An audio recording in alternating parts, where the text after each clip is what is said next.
มือโทรศัพท์นี่ก็ยากได้พี่น้องเนาะโอ้ยโอ้ย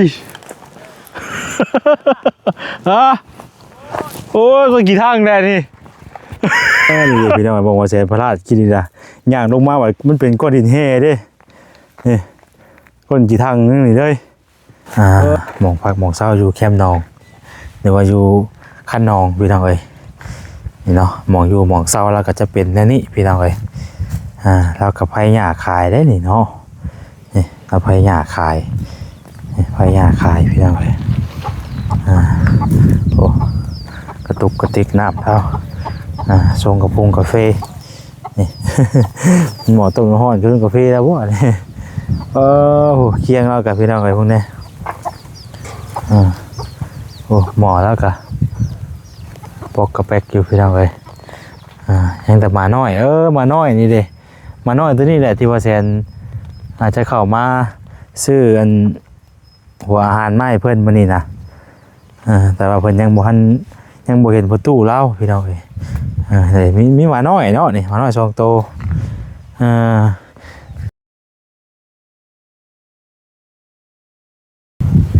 พี่น้องเอ้ยเปิดภาพเปิดคลิปมาเมื่อนี้กะ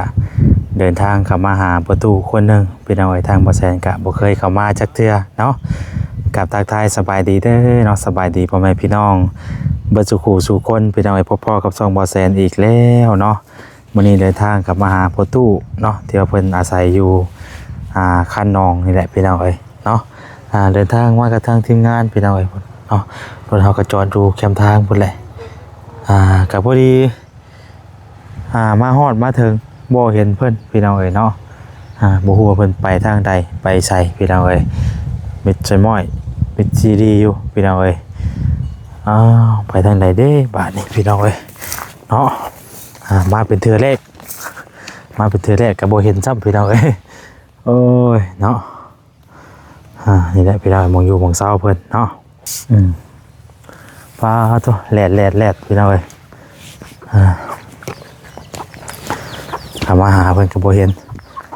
จะรับไปทางใดพี่น้องเอ้ยรับไปหาเดี๋ยวจะถามคนในงัวอยู่แถวนี้ก่อนโดยไอ้สบายดีอันประตูเราไปทางใดก่อนนี่ทางใดครับบ่ฮู้คือกันบ่ฮู้บ่พี่น้องเอ้ยเลี้ยงงัวบ่เลี้ยงงัวงัวมันเขาอ้อยเขาโพดเขาต้องยำนี่ก็ได้ต้องได้รักษาคือเก่าเนาะมันเข้าสวนน้อยเพิ่นบ่เข้าสวนน้อยเพิ่นเราไปทางไหนเนาะแต่เก่าเรามาจากมุ้งแต่เก่าตักเลยเนาะโอ้เราไปที่ซุมือบ่เจ้าเพิ่นไปตัดอ้อยบ่เนาะ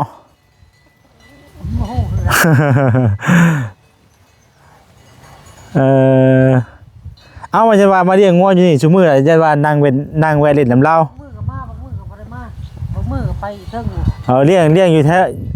บางมื้อก็เลี้ยงอยู่เขตไม้โดยพี่น้องเนาะบ่ถามทางไหนแล้ว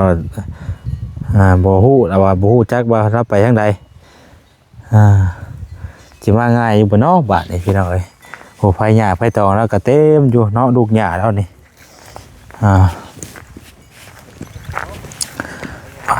ตัวเนาะเพิ่นมาปลุกหมองพักหมองเศร้าอยู่แคมป์นองหรือว่าอยู่คันนองพี่น้องเอ้ยนี่เนาะหมองอยู่หมองเศร้าแล้วก็จะเป็นแน่นี่พี่น้องเอ้ยเรากับไผ่หญ้าขายได้นี่เนาะนี่เราไผ่หญ้าขายไผ่หญ้าขายพี่น้องเอ้ยโอ้กระตุกกระติกน้ำเท่าส่งกระพุงกาแฟนี่ หมอต้มห้อนขึ้นกาแฟแล้วบ่เนี่ยเคียงเรากับพี่น้องเอ้ยพวกนี้โอ้หมอแล้วกะปอกกระแปกอยู่พี่น้องเลยยังแต่มาน้อยมาน้อยนี่เด้มาน้อยตัวนี้แหละที่ว่าแซนอาจจะเข้ามา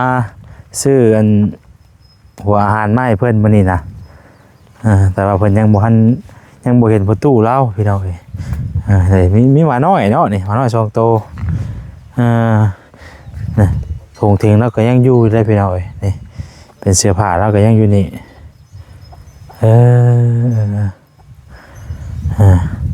นี่เป็นเผาที่อันมองอยู่ชัว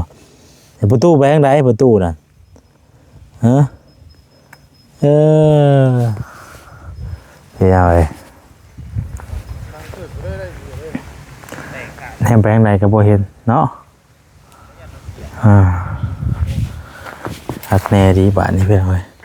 หรือว่าเรานอนถึงบ่เรานอนอยู่บ่ประตูเอ้ย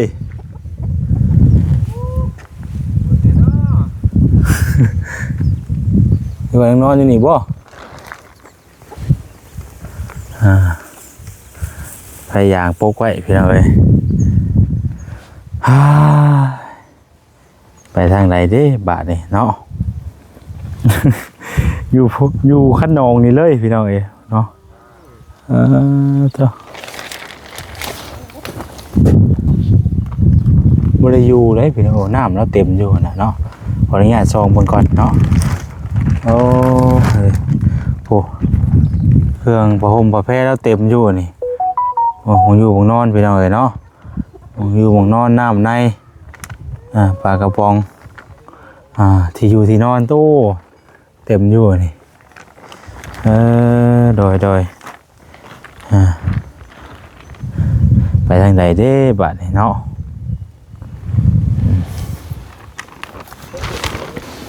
บ่เห็นเราซ้ำพี่น้องเอ้ย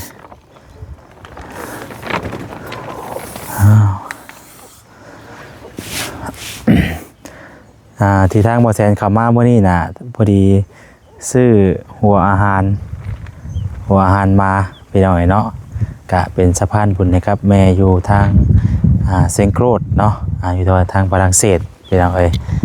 ทางแม่เพิ่นได้ฝากเงินมาให้ทางบ่แซนเป็นสะพานบุญให้ซื้อหัวอาหารมาแล้วก็ซื้อซีนแห้งซื้อนี่แหละมาให้พี่น้องเอ้ยซื้อข้าวแหน่มาให้เราเนาะแต่ว่ามากับเพิ่นบ่อยู่คนแรกคันว่าเราบ่อยู่กะทางเฮาก็จะออกไปเวียกทางอื่นก่อนแล้วก็จังเอามาให้เราไม่พี่น้องเอ้ยเนาะมื้อต่อไปหรือว่ามื้อนี้บ่ตอนแรงบ่เขาจะเข้ามาหาใหม่เพราะว่ามาเราบ่เห็นสินะเนาะเฮาก็จักสิเฮ็ดแนวใดพี่น้องเอ้ยถ้าสิป้าไว้ให้รถก็ยันเราก็บ่ฮู้ว่าไผเอามาให้สินะไผเอามาให้จักคืออยู่นี่กินก็ยันเราบ่กล้านะยันเราบ่กล้ากินหรือว่ายันเราบ่กล้าเอาเนาะเพราะว่าเอาของมาป้าไว้ให้แล้วบ่ฮู้ว่าไผเอามาให้สินะพี่น้องเอ้ยเนาะก็มีแต่ว่ารอให้ได้พบเจอแล้วพุ่นแหละเฮาจะสิเอาเครื่องเอาของให้พี่น้องเอ้ยเนาะเพราะว่าบ่แซนซื้อมาวันนี้น่ะมีหัวอาหารมา4 ธงเนาะแล้วก็กับถ้วยแล้วก็กับชิ้นแห้งกับข้าวเจ้าเนาะซื้อมาให้เพิ่นน่ะ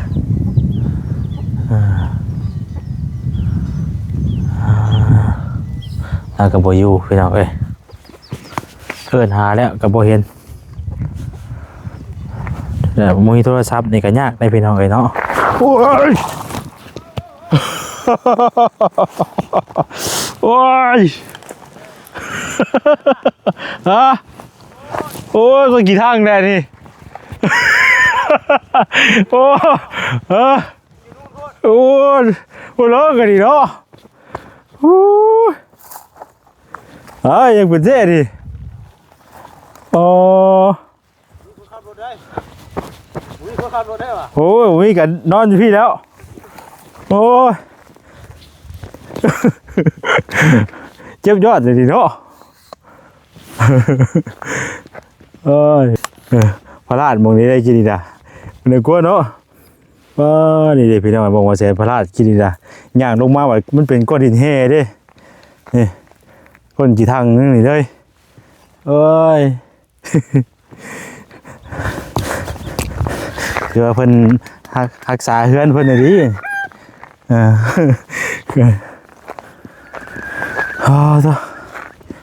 เจ็บย้อนได้นี่พี่น้องเอ้ยเนาะ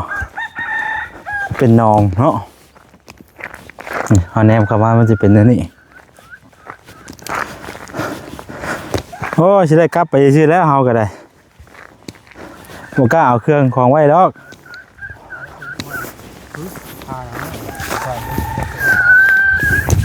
ขึ้นบ่ได้ดอกทางนี้เนาะต้องมาขึ้นมาพี่ที่เก้านี่จ้ะยังไง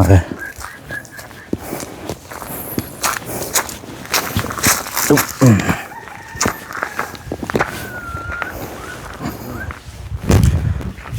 ใช่ตัวหาแล้วป่ะตาแล้วป่ะขามาแล้วป่ะโอ้ยเขาจะเขาออกไปแล้วเนาะไปเด้อเราจะไปเป็นได้กี่ดิฮะเป็นได้กี่ไม่ใช่ยังไม่ขาดดิสูงไม่ขาดบ่ขาดก่อนแล้วโอ้เรียบร้อยเรียบร้อยแล้วบ่ขาดเป็นบ่ขาดแล้วพลาดดีลมมือมันอยู่นู่นพอเจ้ายังปีนขึ้นเนาะมีขนมข้างในเนาะชื่อข่อยมาด้วยเจ้าเอ้าช่างว่าเจ้าก็ไปบอกเจ้าคือลูกเป็นอยู่วะบ่เห็นแววเลยโอ้เครื่องของเต็มอยู่ผ้าห่มผ้าแพรเต็มอยู่แม่นแล้วมีมาม่ามันยังแล้วน่ะไปเยี่ยมเพิ่นเนาะตัดอ้อยจะได้กี่เยอะอย่าตัดอ้อยนะยังไงนี่เป็นอะไรเนาะมองเราอยู่นะนี่ถ้าจะออกไปถ่ายว่าจิตมากเลยกะถ้าจะออกไปแล้วก็ไปน้ำเราเลยคือว่าไปเช็ดไม้โอ้พี่น้องเนาะเขาก็บอกว่าที่ไปที่มาแล้วเป็นได้พี่น้องเนาะก็เข้ามาตามจุดประสงค์ทางผู้รักผู้ใหญ่เพิ่นบอกนะมาเป็นได้นะเราเห็นว่าเราอยู่ผู้เดียวนี่แหละจะเป็นประตูอย่างไรซื้อแล้วกันเนาะจะประตูอย่างซื้อแล้วครับโดยแนมหาไหนก็บ่เห็นพี่น้องเอ้ยเนาะเอาพี่น้องเอ้ยเนาะก็คือสิได้ออกกลับออกก่อนพี่น้องเอ้ยก็คือเฮาก็ยังบ่ทันได้ป้าไว้ให้ดาวคือว่าแสนว่าอันแหละเนาะครับว่าเฮาป้าไว้ให้ดาวนั้นเรามาเห็นน่ะแล้วก็จะบ่กล้าได้พี่น้องเนาะบ่กล้ากินบ่กล้าเอาว่าซั่นจ้ะเนาะจักแม่นไผเอามาให้ดอกจิเอาเลยสินะไม่แต่ว่าเราถ้ามือใหม่ครับว่านั่นก็คันคือว่าบ่ได้เข้ามาอีกก็คือเป็นมือใหม่เนาะจังสิเอาเข้ามาให้เราพี่น้องเอ้ยมื้อนี้ก็เพิ่นบ่อยู่แล้วพี่น้องเอ้ยเดี๋ยวถอยรถออกก่อนโอ้ยเนาะเข้ามาเป็นเทื่อแรกก็บ่พอเพิ่นซับพี่น้องเอ้ย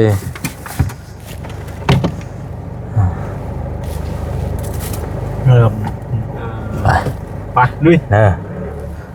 ตกหนองไม่ได้เฮ้ยอย่าว่าฉันไหมข่อยยังถอยรถแซ่บครับเสียเรื่องไม่เชื่อใจไปแล้วแซ่บแห้งไม่พูดแบบนี้ดิเดี๋ยวยากเนาะกระนองเรื่องสัตว์แล้วเนี่ย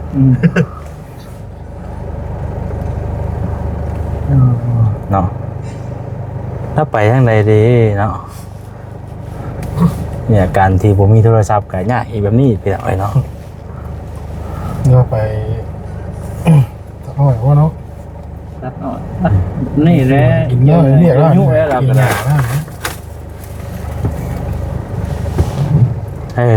มาไปทวิกไปเลย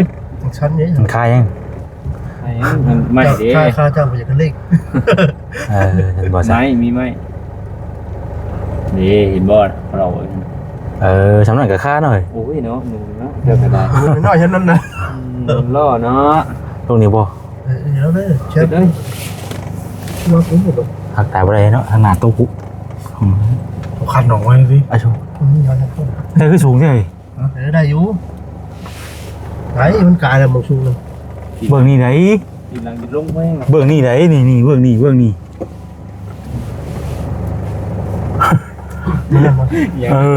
ลงคันตรงไว้ลงแล้วบัดเอาไว้ปุ่นนะเสียบปุ่นลงหันก็ได้ฮะที่เบื้องนี่ติดหน้าตรงนี้ไม่ได้อยู่ไปแล้วเขาแจ้งผมว่าครับเพราะบันเลยครับเฮ้ยตึมโต๊ะคือเขาได้เหรอได้อยู่วะนี่นะตีดังลงแล้วก็คือสูงแค่ไหนเนาะเฮ้ยคนนี้ขึ้นได้อยู่กาเขาบอกอยู่ใครเนี่ยนะครับสุดท้ายเขาเลยเห็นตีนมันเนาะเห็นตีนมันได้โอ้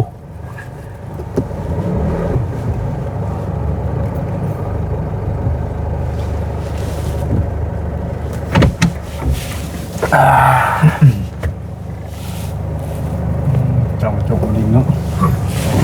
ไปไปพี่น้องเอ้ยเนาะเดินทางต่อเฮาบัดนี้ฮ่าขับมาแล้วก็กลับเมื่อ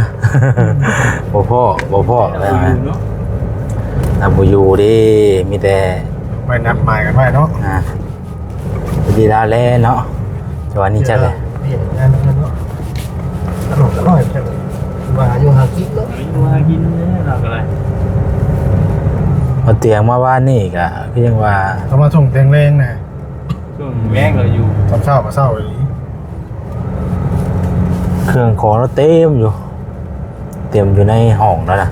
มีทั้งที่อยู่ที่นอนมี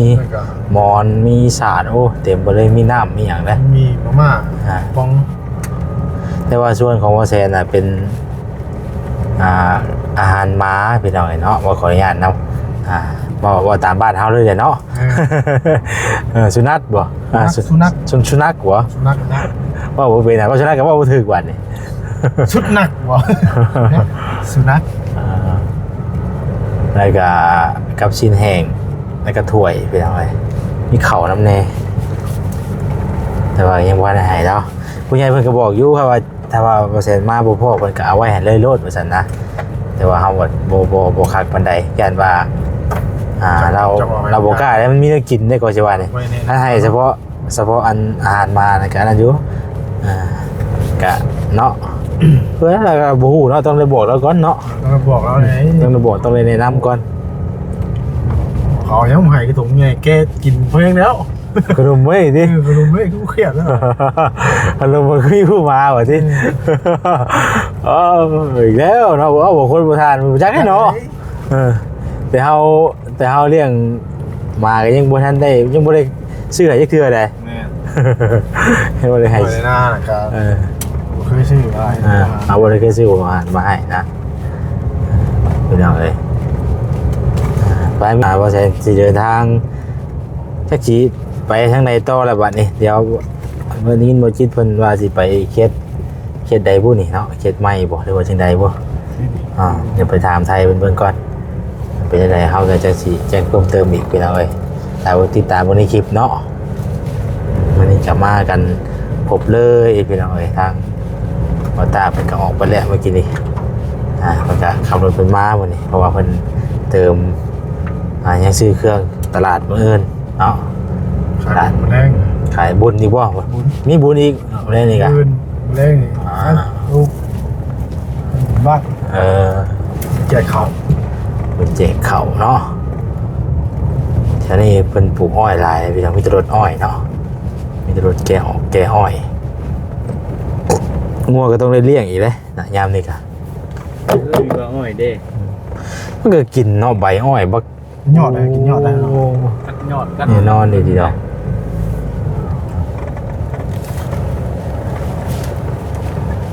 ป้าจ้ะมีแตรถแบบบรรทุกอ้อยเต็มที่เลยเนาะ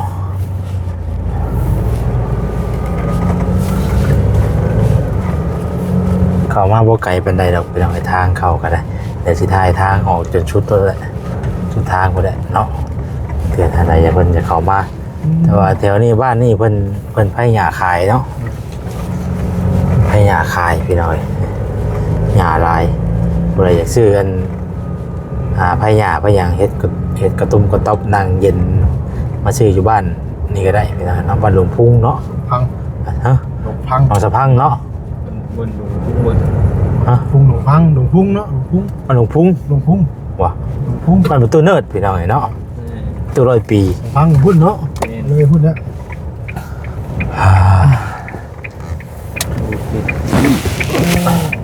ทางรถไฟแกงกระเบา พี่น้อยบาดนี้เนาะเอาขอตัวล่ำลาไปก่อนเด้อพี่น้องเด้อเนาะพลาดจากไหนขอโทษขออภัยนำหลายๆบาดนี้เนาะเดี๋ยวได้เข้ามาหาแล้วก็จังสิแจ้งเพิ่มเติมอีกทีนึงสำหรับคลิปนี้ล่ำลาไปก่อนแล้วสบายดี